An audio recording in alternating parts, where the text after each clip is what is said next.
किसी समय की बात है। एक गांव में एक किसान था। उसकी एक बेटी थी। उसका नाम चंपाकली था। वह खूब चालाक और चतुर थी। एक दिन किसान अपने खेतों में बुवाई कर रहा था। तभी अचानक उसकी कुदाल किसी ठोस चीज से टकराई। किसान ने जब उस चीज को उठाया और उसे झाड़ा पोंछा तो उसे समझ में आया कि वह चीज तो ठोस सोने की बनी एक छोटी सी ऊखल है। किसान भोला भाला और स्वामी भक्त था। उसने सोचा, ऐसी कीमती चीज तो बस राजा के महल में ही होनी चाहिए। इसका मेरी झोपड़ी में क्या काम। मैं ये राजा साहब को ही भेंट कर दूंगा, शायद बदले में मुझे कुछ धन मिल जाए। यह सोचकर वह ऊखल लिए घर की ओर चल दिया। जब वह घर पर पहुंचा तो उसने सबसे पहले उसे चंपाकली को ही दिखाया। फिर किसान ने उसे राजमहल जाने का अपना इरादा बताया। पिता की बात सुनते ही वह बोली, पिताजी, इसमें कोई शक नहीं कि यह ओखली बहुत खूबसूरत है, पर अमीर लोग नकचढ़े होते हैं। राजा इसमें जरूर कोई न कोई खोट निकालेंगे। हो सकता है आपको लेने के देने भी पड़ जाएं। किसान बोला, अच्छा मेरी बुद्धू बिटिया रानी, जरा मुझे भी तो बताओ, इसमें क्या खोट है। महाराज, इसमें क्या ही कमी निकालेंगे। चंपाकली बोली, देखना पिताजी, महाराज कहेंगे दिखने में है कमाल की खूबसूरत बड़ी है यह ऊखल, पर बताओ तो ये मूर्ख इंसान, किधर गया इसका मुसल। किसान ने कहा, हमारा राजा कभी ऐसा नहीं बोलेंगे। तुम क्या उसे भी अपनी तरह बेअक्ल समझती हो। किसान ने ओखली एक थैली में डाली और चल पड़ा राजमहल की ओर। पहरेदारों ने पहले तो उसे रोका, लेकिन जब उसने राजा को उपहार देने की बात कही तो उसे दरबार में लेकर चले आए। दरबार में किसान ने राजा से कहा, अन्नदाता, मुझे अपने खेत में बुवाई करते समय यह ठोस सोने की सुंदर ओखली मिली है। मैं यह मानता हूँ कि यह केवल आपके महल में ही अच्छी लगेगी, इसलिए मैं यह आपको भेंट करना चाहता हूँ। आप मना मत करिएगा। राजा ने ओखली हाथ में पकड़ी, उसे हर ओर से घुमा फिरा कर देखा, फिर सिर हिलाते हुए बोले, दिखने में तो कमाल की खूबसूरत बड़ी है यह ऊखल, पर बताओ तो ऐ किसान, किधर गया इसका मुसल। हूबहू चंपाकली के ही शब्द राजा ने दोहरा दिए थे। बस किसान को मूर्ख इंसान नहीं कहा, क्योंकि राजा की भाषा में एक मर्यादा होती ही है। किसान अपने पर काबू न रख सका। उसने अपने माथे को ठोकते हुए कहा, हे भगवान, बिल्कुल वही शब्द, उसने भी तो यही कहा था। राजा ने उत्सुकता से किसान से पूछा, किसने यही कहा था। किसान बोला, गलती माफ करें सरकार, मेरी बेटी चंपाकली ने कहा था कि राजा साहब ऐसा ही कहेंगे। आपने एकदम वही कहा है। मैंने तो उसकी बात एक कान से सुनकर दूसरे कान से निकाल ही दी थी। राजा ने कहा, ऐसा लगता है कि तुम्हारी बेटी बहुत चालाक है। मैं उसे परखना चाहता हूँ कि आखिर वह कितनी चतुर है। फिर राजा ने अपने एक सैनिक से एक कपास की पूड़ियां मंगवाई और कपास की पूड़ियां किसान को देते हुए बोला, यह कपास अपनी बिटिया के पास ले जाओ और उससे कहो कि जल्द से जल्द मेरी फौज के सैनिकों की एक टुकड़ी के लिए कमीजें इस कपास से सूत काट कर, बुनकर, सिलकर भेज दे। सैनिकों को कमीजें जल्द से जल्द चाहिए। किसान यह सुनकर स्तब्ध रह गया, पर वह करता भी क्या। राजा से बदतमीजी तो हो नहीं सकती थी। उसने चुपचाप कपास की पुड़िया थैले में डाली और राजा को सलाम ठोक कर वहां से घर की ओर चल पड़ा। ओखली के बदले किसी उपहार की आशा तो बेकार ही थी। सजा नहीं मिली, यही बहुत था उसके लिए। घर पहुंचकर वह बेटी से बोला, बेटी चंपाकली, तुम्हारे बुरे दिन आ गए। ऐसा कहकर उसने अपने थैले से कपास की पुड़िया निकालकर उसे पकड़ा दी और सारी बात बता दी। चंपाकली बोली, पिताजी, आप तो बेबात ही घबरा जाते हैं, थोड़ा सोचने तो दीजिए कि क्या करना है। चंपाकली ने कपास की पुड़िया ली और उनमें से कपास निकालकर पटक पटक कर झाड़ने लगी। जैसा कि आप लोग भी जानते हैं, अगर कपास चाहे कितनी भी कुशलता से ओटी गई हो, एक आध बिनौले तो उसमें छूट ही जाते हैं। झाड़ने पर कपास में से 2 बीज नीचे गिर पड़े। चंपाकली ने उन्हें उठा लिया और जाकर दोनों बीज अपने पिता को देते हुए बोली, पिताजी, आप सीधे महल वापस जाइए और राजा से मेरा संदेश कहिए। मुझे उनकी चुनौती स्वीकार है, बस मुश्किल ये है कि मेरे पास चरखा और करघा नहीं है। मैं सूत कैसे कातूंगी और कपड़ा कैसे बुनूंगी। इन बीजों के खोल से वे चरखा और करघा बनवा कर भेज दें। जैसे ही ये दोनों चीजें बनवा देंगे, उनका काम हो जाएगा। बेचारे किसान की राज दरबार में जाने की हिम्मत नहीं हो रही थी, पर चंपाकली उसके पीछे ही पड़ गई। झक मारकर वह दरबार में जा पहुंचा। किसान की बातें और चंपाकली की मांग जानकर राजा की समझ में आ गया कि चंपाकली बहुत चालाक और बुद्धिमान है। उसने किसान से कहा, तुम्हारी यह बेटी बहुत चतुर है, मैं उससे मिलना चाहता हूँ। तुम उसे राजमहल आने को कहो, मैं उसके साथ बातें करना चाहता हूँ। लेकिन याद रखना, जब वह महल में आए, वह न तो कपड़े पहने हो, न ही बिना कपड़ों के हो। न तो वह भूखी आए, न भरे पेट, न तो घोड़े पर आए, न ही किसी सवारी पर, और पैदल भी न हो। न तो रात में आए और न ही दिन में। यदि वह इन शर्तों को पूरी किए बिना आई तो मैं तुम दोनों बाप बेटी के सिर कलम करवा दूंगा। याद रहे, हर आज्ञा का पालन होना ही चाहिए। किसान बेचारा बड़े टूटे मन से घर लौटा। मौत जैसे उसकी आंखों के आगे नाच रही हो। जब चंपाकली ने पूरी बात सुन ली तो बड़ी बेफिक्री से बोली, पिताजी, मैं सब कर लूंगी, आप बस मेरे लिए एक मछली पकड़ने का जाल ले आइए। अगले दिन चंपाकली ने शाम के समय अपने आप को जाल में लपेट लिया। इस प्रकार वह न तो निर्वस्त्र रही और न ही उसने कपड़े पहने। 2 मुट्ठी चबेना खाया, न पेट भरा न भूखी रही। एक बकरी को बाड़े से निकाला और उसकी पीठ पर एक गद्दी रखकर इस तरह बैठी कि एक पैर जमीन पर लगा रहे और एक ऊपर उठा रहे। इस प्रकार न वह सवारी पर थी, न घोड़े पर, और न ही पैदल जा रही थी। इसी रूप में वह शाम के समय में राजमहल पहुंच गई, जब न दिन था और न रात ढली थी। महल के पहरेदारों ने उसे पागल समझकर रोकना चाहा, पर जब उन्हें मालूम हुआ कि वह राजा के हुक्म से ही इस तरह आई है, तो उसे तुरंत भीतर तक पहुंचा दिया गया। राजा के दरबार पहुंचकर चंपाकली बोली, महाराज, आपकी आज्ञा के मुताबिक मैं आपके सामने हाजिर हो गई हूँ। चंपाकली को देखते ही राजा बेतहाशा हंस पड़े और बोले, चतुर चंपाकली, तुम तो बिल्कुल वैसी लड़की हो जिसकी मुझे तलाश थी। मैं तुमसे ही शादी करूंगा और तुम्हें अपनी रानी बनाऊंगा। बस एक शर्त जो तुम्हें माननी होगी कि तुम राज्य के मामलों में कभी दखल नहीं दोगी। बोलो, क्या तुम्हें मंजूर है? चंपाकली बोली, मैं जल्दी ही आपको इसका जवाब दे दूंगी। इतना कहकर वह वहां से आज्ञा लेकर चली गई। राजा को उसकी बुद्धि से पता चल गया था कि चंपाकली उससे अधिक सयानी है, इसलिए उसने ऐसी शर्त रखी थी। घर पहुंचकर उसने किसान पिता को यह खबर दी तो किसान बोला, यदि राजा की इच्छा तुमसे शादी करने की है तो तुम उसका विरोध तो कर नहीं सकती। आखिर वह राजा है। लेकिन तुम्हें हमेशा सावधान रहना होगा, क्योंकि जो आदमी मनचाहा तुरंत पाना चाहता है, वह अनचाहा तुरंत छोड़ना भी तो चाहेगा। इसलिए तुम अपने यहाँ की चीजों को यों का त्यों रहने दो। न जाने कब तुम उन्हें नापसंद हो जाओ तो यही सब तुम्हारे काम आएगा। चंपाकली अब भी कम उम्र की थी। उसने पिता की बातों पर बहुत ध्यान नहीं दिया और राजा को एक पत्र लिखकर शादी के लिए अपनी स्वीकृति भेज दी। राजा पत्र पढ़कर बहुत खुश हुआ। बहुत जल्दी ही पूरे राज्य में विवाह की धूमधाम मच गई और निर्धारित समय पर उनकी शादी हो गई। एक दिन एक किसान अपनी गर्भवती गाय को लेकर बेचने की इच्छा से राजधानी आया था, लेकिन उसे निवास के लिए किसी भी सराय में जगह नहीं मिली, क्योंकि सभी सरायें भरी हुई थीं। एक सराय मालिक को उस गर्भवती गाय पर दया आ गई। उसने किसान को अपनी सराय के पास पड़े छप्पर के नीचे गाय को रात भर रखने की इजाजत दे दी। किसान ने अपनी गाय की रस्सी पास खड़ी एक गाड़ी के पहिए से बांध दी।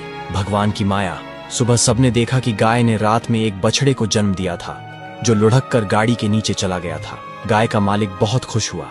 उसने अपनी गाय और बछड़े को संभाला और वापस घर जाने की तैयारी करने लगा। तभी गाड़ी का मालिक आया और कड़क कर बोला, खबरदार, जो बछड़े को ले जाने की कोशिश भी की। कल रात तुमने मेरी गाड़ी के पहिए से गाय बांधी थी, वह तुम्हारी है, पर बछड़ा मेरी गाड़ी के नीचे था, वह मेरा है।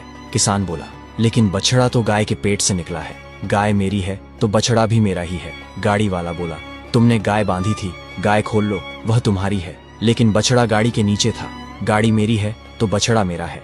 बात तूल पकड़ गई। बहस गाली गलौज से बढ़ते बढ़ते हाथापाई तक पहुंच गई और फिर लट्ठम लट्ठा तक जा पहुंची। शोर शराबे से राजा के पहरेदार भी वहां आ पहुंचे। दोनों दावेदारों को राज दरबार में न्याय के लिए पेश कर दिया गया। उस राज्य का नियम कुछ समय पहले तक ऐसा था कि हर मुकदमे का फैसला राजा रानी मिलकर किया करते थे, लेकिन अब जब चंपाकली से राजा का विवाह हो गया था तो राजा की शर्त के कारण चंपाकली को दरबार के मामलों में बोलने की मनाही हो गई थी। इन दिनों किसान का मामला केवल राजा के सामने पेश हुआ। दोनों पक्षों की बात सुनकर राजा ने निर्णय दिया, बछड़ा तो गाड़ी वाले का ही है, क्योंकि वह गाड़ी के नीचे था, और बछड़ा इसी गाय का है, इसमें कोई शक नहीं, लेकिन इसका कोई चश्मदीद गवाह नहीं है। इस फैसले से गाय वाले किसान को बहुत दुख और निराशा हुई। बेचारा करता भी क्या। गाय का मालिक दुखी और निराश होकर सराय वाले के पास पहुंचा गाय लेने। तभी सराय वाले को उस पर बड़ी दया आई। उसने उसे रानी के पास जाने की सलाह दी और बोला, हमारी नई रानी बहुत चतुर है, वह तुम्हें जरूर कुछ उपाय बताएगी। किसान राजमहल पहुंचा और वहां के दरबान को अपनी पूरी कहानी सुनाकर बोला, भाई साहब, मैं बड़ा दुखी और गरीब आदमी हूँ, क्या आप किसी तरह मेरी भेंट नई रानी जी से करवा सकते हैं? दरबान बोला, मैं मजबूर हूँ भाई, राजा साहब ने किसी भी फरियादी को रानी से मिलने की सख्त मनाही कर दी है, मरता क्या न करता। किसान ने चोरी छिपे महल के आसपास चक्कर लगाना शुरू कर दिया। उसे एक बगीचे में रानी चहलकदमी करती दिखाई दी। फिर क्या था, बगीचे की बाड़ फांद कर गाय वाला अंदर जा पहुंचा और रानी के आगे गिड़गिड़ाकर अपने साथ हुए अन्याय की कहानी कह सुनाई। चंपाकली ने थोड़ी देर विचार किया, फिर बोली, मेरी बात ध्यान से सुनो। कल महाराज शिकार खेलने जा रहे हैं। वह एक ऐसी जगह जाएंगे जहां एक तालाब इस मौसम में हमेशा सूखा रहता है। तुम अपने साथ मछली पकड़ने वाला एक जाल और बंसी लेकर वहां चले जाना। जब राजा साहब दिखाई दें तो ऐसा अभिनय करना मानो तुम मछलियां पकड़ रहे हो। महाराज तुमसे जरूर पूछेंगे कि तुम सूखे तालाब में मछलियां क्यों पकड़ रहे हो। तब तुम उनसे कहना, यदि एक गाड़ी बछड़ा पैदा कर सकती है तो क्या सूखे तालाब में मछलियां नहीं मिल सकती? अगले दिन किसान बंसी और जाल से लैस होकर सूखे तालाब पर पहुंच गया। तभी वहां राजा अपने सैनिकों के साथ शिकार करने आ पहुंचा। उसने देखा कि एक बूढ़ा व्यक्ति सूखे तालाब में मछलियां पकड़ रहा है। राजा उसके पास गया और पूछा, तुम सूखे तालाब में मछलियां क्यों पकड़ रहे हो? इस पर किसान बोला, जब एक गाड़ी बछड़ा पैदा कर सकती है तो सूखे तालाब में मछलियां क्यों नहीं मिल सकती। किसान का उत्तर सुनते ही राजा हैरानी में पड़ गया। वह किसान से जोर से बोले, ये तुम किसकी बोली बोल रहे हो? तुम तो ऐसा कभी सोच भी नहीं सकते। सच सच बताओ, क्या तुम रानी से मिले थे? किसान इनकार न कर सका। उसने तुरंत स्वीकार कर लिया कि ऐसा करने की सलाह उसे रानी से ही मिली थी। राजा ने तुरंत सिपाहियों से कहा, बछड़ा गाय के मालिक को दिलवा दो। महल लौटते ही उन्होंने चंपाकली को बुलाया और बोले, मैंने शादी के समय जो शर्त रखी थी तुमने उसे पूरा नहीं किया। तुमने मेरे किए फैसले का विरोध किया। तुम्हें राजकाज के मामलों में नहीं पड़ना चाहिए था। अब इस राजमहल में जो भी चीजें तुम्हें प्रिय हों उन्हें अपने साथ लेकर रात होने से पहले अपने गांव के घर लौट जाओ और एक किसान की बेटी की तरह ही सारी जिंदगी बिताओ। चंपाकली ने सिर झुकाकर जवाब दिया, जैसा आप चाहते हैं वैसा ही होगा महाराज। बस आपसे एक विनती है कि शाम के समय मुझसे जाने को न कहें। घर की लक्ष्मी को संध्या के समय घर से निकलने पर आपकी प्रजा में आपकी बदनामी होगी। राजा बोले, ठीक है, आज रात हम आखिरी बार एक साथ खाना खाएंगे, कल सुबह तुम चली जाना। चंपाकली बोली, ठीक है महाराज। अब चतुर चंपाकली रसोई में गई और रसोइये से तला भुना स्वादिष्ट और गृष्ट भोजन बनाने को कहा। भोजन के साथ पीने के लिए स्वादिष्ट और कीमती मदिरा भी मंगवाई। सुस्वादु भोजन अधिक खाया भी जाता है और उसके बाद आलस्य भी अधिक आता है। रात को जब राजा और चंपाकली ने साथ बैठकर भोजन किया तब राजा का मन पहले से ही व्याकुल था। ऊपर से उन्होंने अधिक मदिरा भी पी ली थी। कुछ ही क्षणों में मदिरा ने अपना प्रभाव दिखाया और जैसे जैसे भोजन समाप्त हुआ राजा आलस्य और नींद के ऐसे जाल में उलझ गए कि अंततः अपनी कुर्सी पर ही गहरी नींद में डूब गए। रानी चंपाकली ने तुरंत सेवकों को आदेश दिया, महाराज को कुर्सी समेत उठाओ और जैसा कहा जाए वैसा ही करो, बिना किसी नानुकुर के। अगर किसी ने टाल मटोल की तो उसे महल से बाहर कर दिया जाएगा। सेवकों ने रानी के आदेश का तत्काल ही पालन किया। चंपाकली महल से निकल पड़ी और राजधानी की गलियों से होती हुई देर रात अपने गांव पहुंच गई। घर के दरवाजे पर पहुंचकर उसने पुकारा, पिताजी दरवाजा खोलिए, आपकी बेटी लौट आई है। बेटी की आवाज सुनते ही वृद्ध पिता दौड़ते हुए खिड़की तक आए और बोले, इतनी रात गए आई है बेटी? मैंने तो पहले ही कहा था, ऐसे आदमी का कोई भरोसा नहीं। खैर, तुम्हारा कमरा आज भी वैसा का वैसा ही है, आ जाओ बेटी। चंपाकली बोली, पिताजी जल्दी दरवाजा खोलिए, बातें हम बाद में करेंगे।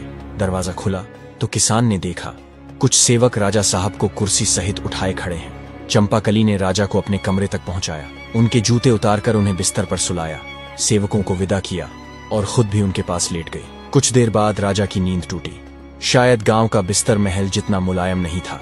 उन्होंने करवट बदली तो उन्हें एहसास हुआ कि उनकी पत्नी बगल में है। वे बोले, चंपाकली, मैंने तो तुम्हें अपने गांव लौट जाने को कहा था, तुम गई नहीं? चंपाकली ने शांत स्वर में उत्तर दिया, जी हाँ महाराज, लेकिन अभी तो सुबह नहीं हुई है, आप आराम से सो जाइए। राजा फिर सो गए। अगली सुबह उनकी नींद मुर्गे की बांग और बकरियों की मिमियाहट से खुली। खिड़की से सूरज की हल्की किरणें कमरे में आ रही थीं। राजा चौंक कर उठे और बोले, चंपाकली, मैं कहाँ पर हूँ? मैं यहाँ कैसे आया? राजा के मन में और भी बहुत सवाल दौड़ने लगे। चंपाकली मुस्कुराई और शांत स्वर में बोली, महाराज, आपने ही ने तो कहा था कि महल से जो वस्तुएं मुझे प्रिय हों उन्हें साथ ले जा सकती हूँ, और महल में मेरी सबसे प्यारी चीज आप ही है, इसीलिए मैं आपको अपने साथ यहाँ ले आई। अब मैं आपके साथ यहीं रहूंगी। राजा को अब सब समझ में आ गया। राजा जोर से हंसे और बोले, चंपाकली, एक बार फिर मैं तुम्हारी बुद्धि के आगे हार गया। इतना कहकर उन्होंने उसे गले से भर लिया। इसके बाद वे चंपाकली को लेकर महल लौटे। अब वे न केवल उसे अपनी पत्नी के रूप में मानते थे बल्कि दरबार में भी उसकी सलाह लेने लगे। चंपाकली हर दिन राजा के साथ राजकाज में सम्मिलित होती और उसकी चतुराई से राज्य में न्याय और सुख शांति बनी रही। तो दोस्तों, यह कहानी हमें यह सिखाती है कि यदि हमारे भीतर चतुराई, धैर्य और आत्मविश्वास हो तो हम जीवन की किसी भी कठिन परिस्थिति का बुद्धिमानी से समाधान निकालकर न केवल उससे उबर सकते हैं बल्कि सफलता भी प्राप्त कर सकते हैं। हमें उम्मीद है कि आपको हमारी हर कहानी की तरह ये कहानी भी पसंद आई होगी। ऐसी और भी कहानियां देखने के लिए हमारे चैनल को जरूर सब्सक्राइब करें। धन्यवाद।